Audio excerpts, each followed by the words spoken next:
So, pagi ini kita akan pergi ke kantor atau tempat produsen helm ternama di dunia, dan kita akan review helmnya. Seperti apa review helmnya? Stay tune di channel YouTube Halo APD Indonesia. Bye, let's go.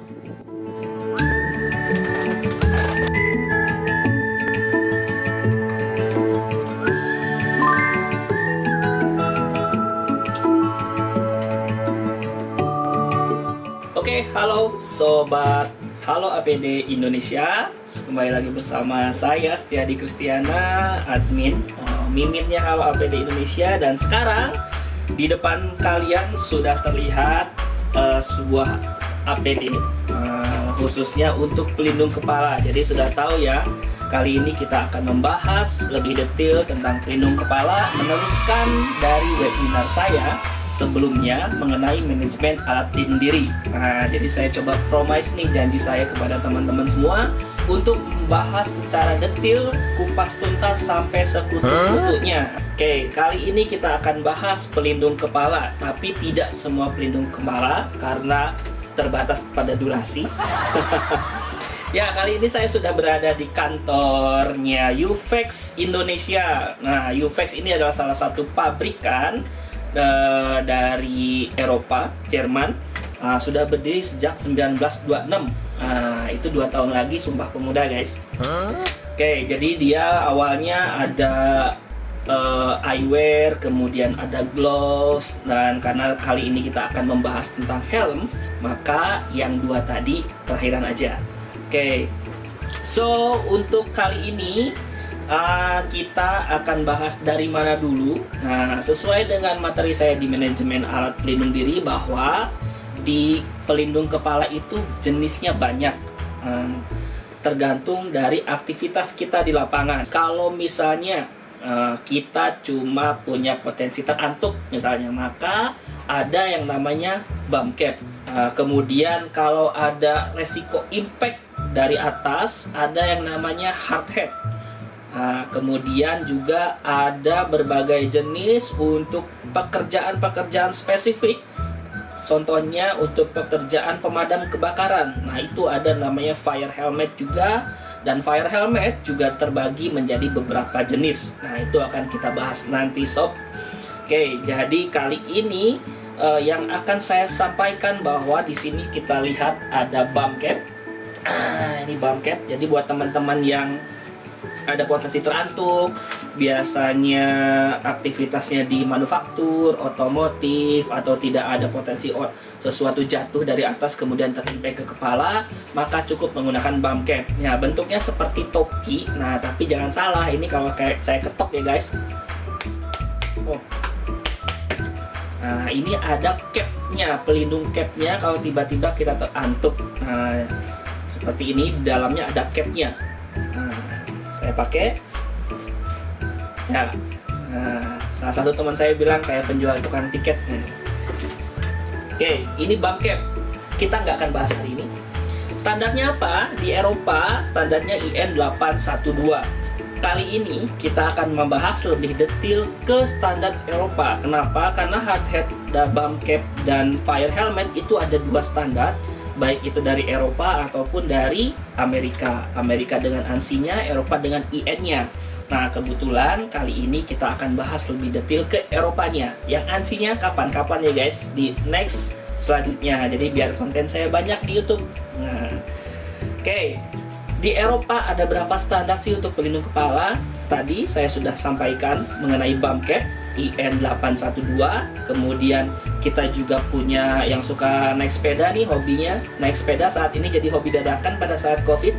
Naik sepeda, kemudian berlomba-lomba beli helm sepeda dengan berbagai jenis gayanya. Jangan salah, di situ ada standarnya juga guys.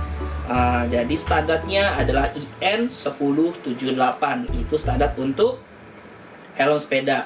Biasanya kalau helm sepeda beda kayak helm proyek atau helm-helm keselamatan atau helm safety.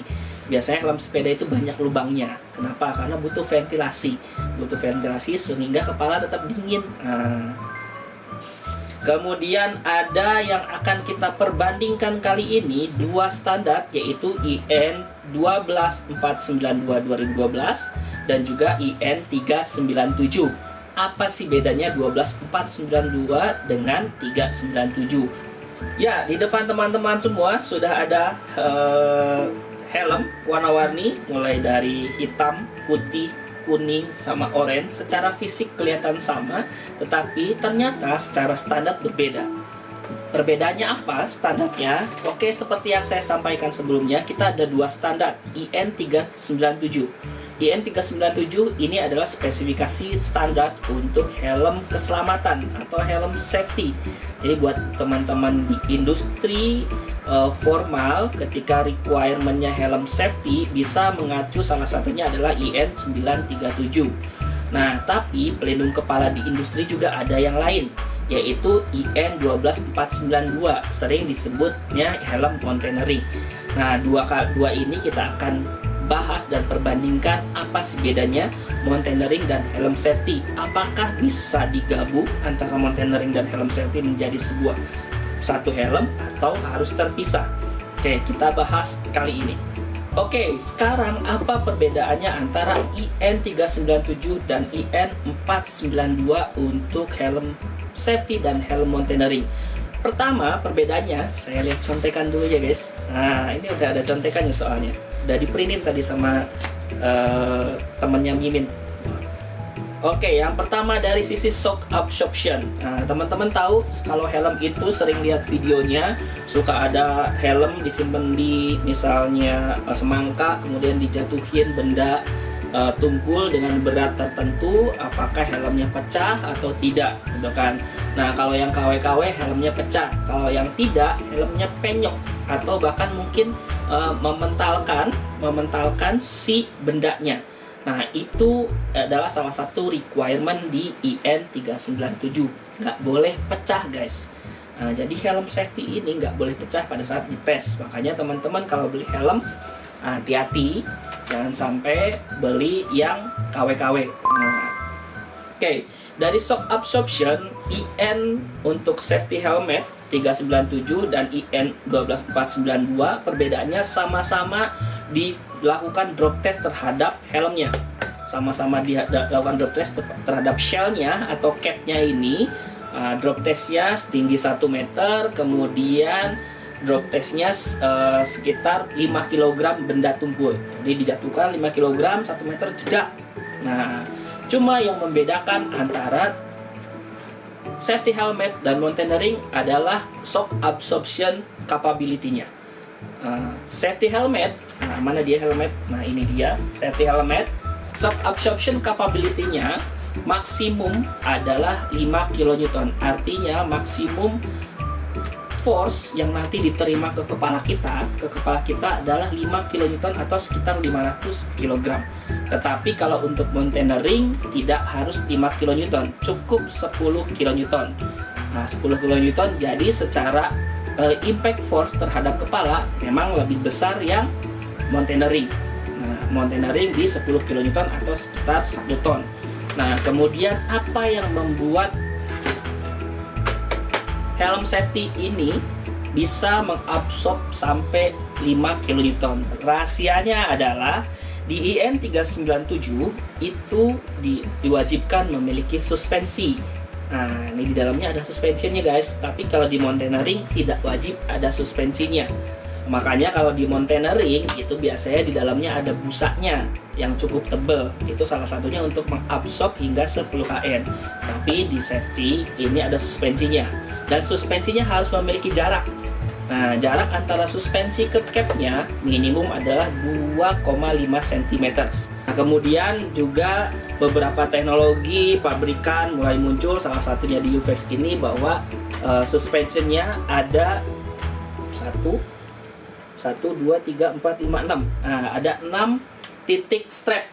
6 titik strap, 6 poin, sehingga klaimnya adalah memberikan absorption yang lebih merata ke kepala, sehingga tidak ada force yang lebih besar di salah satu titik kepala, sehingga nanti kepala kita sengklek kalau sebelah sini doang atau sebelah sini doang, seperti itu.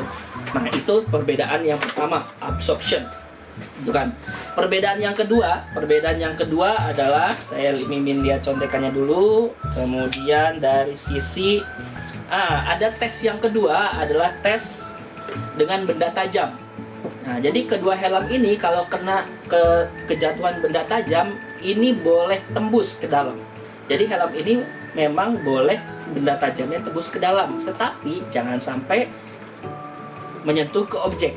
Nah, jadi ada tesnya tuh, dijatuhkan 1 meter seberat 3 kg, benda ujungnya tajam, jatuh, tembus, tapi jangan sampai mengenai objek kepala yang ada di dalamnya. Kemudian perbedaan yang sangat signifikan antara 397 dan 12492, 397, 12492 adalah chin strapnya. Nah, jadi kalau yang ini chin strapnya 1. Yang teman-teman sering lihat chin strapnya 1 kayak gini, 1 poin, 2 poin. Nah, tetapi kalau mountaineering, chin strapnya wajib huruf Y, membentuk huruf Y. Nah, agar tidak mudah lepas pada saat kita banyak bergerak, kepalanya kanan, kiri, atas, bawah, belakang. Nah, jadi wajib huruf Y. Makanya di sini kadang beberapa pabrikan, salah satunya Uvex, membubuhkan marking standarnya untuk chin strapnya IN 12492. Karena memang ini helm yang dikhususkan untuk mountaineering. Terus kemudian apalagi contekannya electrical insulation. Kalau untuk helm safety di industri kadang kita juga berhubungan dengan electrical, sehingga wajib ada tes electricalnya untuk yang helm safety. Tapi yang untuk helm mountaineering tidak ada tes electricalnya. Kemudian untuk apalagi temperaturnya untuk helm mountaineering jauh lebih kecil. Kalau yang ini minus 10 derajat paling pendeknya, paling kecilnya. Kalau yang ini minus 20 derajat paling kecilnya. Wah, kebayang kerja di minus 20 derajat kayak gimana. Kemudian yang membedakan selanjutnya, Mimin lihat contekan dulu. Oke. Untuk chin strapnya, masih lanjutan chin strapnya untuk IN 397. Contekannya banyak banget. Untuk IN 397 ini kemampuan braking strength lah istilahnya, dia harus mampu menahan holding force, ada yang bilang braking strength itu kalau untuk yang safety helmet cuma sampai 25 kg saja. Nah, jadi kalau lebih dari 25 kg putus ya memang disettingnya seperti itu. Berbeda dengan yang mountaineering. Nah, kadang kalau lagi kerja ini kan, kalau di ketinggian, untuk teman-teman bekerja ketinggian, terantuk sana, terantuk sini, ngait ke sana, terkait ke sini, jangan sampai ininya putus chin strapnya. Nah, sehingga disetting kekuatannya lebih besar, yaitu di 50 kg. Nah, ini jauh lebih kuat 50 kg. Nah, tuh, jadi pada prinsipnya atau secara kesimpulan yang membedakan antara helm safety dan juga helm mountaineering, dua-duanya bisa dipakai. Perbedaan fungsinya, helm safety pertama dari impact-nya berbeda, kemudian dari suspensionnya, helm safety memiliki suspension, mountaineering tidak memiliki suspension.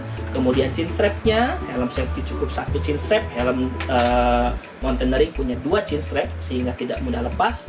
Kemudian ada electrical test, ada flame test. Ini nggak ada electrical test, nggak ada flame test. Dan yang terakhir, impact-nya itu ternyata kalau helm safety dari atas doang nih. Kalau helm mountaineering, impact-nya bukan dari atas doang, tapi juga dari samping. Nah, jadi di setting samping, kemudian kena impact dari samping. Nah, jadi ada impact atas dan impact samping atau kita sebut sebagai impact lateral. Nah, itu dari sisi standar antara 793 dengan panjang banget sebenarnya ini, 12492. Standar 12492. Oke, jadi tinggal pilih nanti kebutuhannya untuk apa. Apakah untuk di safety, apakah untuk di mountaineering. Nah, atau kalian butuh dua-duanya. Masa harus ganti-ganti helmnya? Wah, saya mau kerja safety biasa pakai ini. Wah, mau naik ternyata simpan ganti ini. Rempong banget guys. Nah, nggak usah rempong karena di sini kebetulan saya punya satu helmet. Nah, yang memiliki dual standar. Nah, jadi UVEX ini memiliki dual standar, yaitu satu helmet dengan dual standar, bisa untuk safety, bisa untuk mountaineering. Of course, kalau masalah harga ya dibanding yang satu standar ya bisa lebih tinggi sedikit lah, gitu kan. Ya sedikit lah, nggak banyak-banyak. Ya cari aja di Google, di YouTube atau di Shopee. Nah, Shopee ada. Ada Shopee. Oh, di Tokopedia dan di Shopee. Kalau mau beli, cek aja. Nah, jangan lupa Mimin selalu menyampaikan kepada teman-teman kalau mau beli peralatan safety, beli ke Autores distributornya. Jangan beli ke yang gak Autores. Kalaupun beli yang ke gak Autores, pastikan itu didukung oleh pabrikannya. Jadi kita clear mau nyarinya siapa nih untuk dimintai pertanggungjawaban. Oh, aja. Enggak. Kita bahas setelah yang satu ini. IIS. 1, 2, 3. Set. Wah, muncul ke bawah. Kemudian terus mana eyewear-nya? Nah, eyewear-nya ada di sini. Aduh, nyangkut. Ternyata kacamatanya nggak kita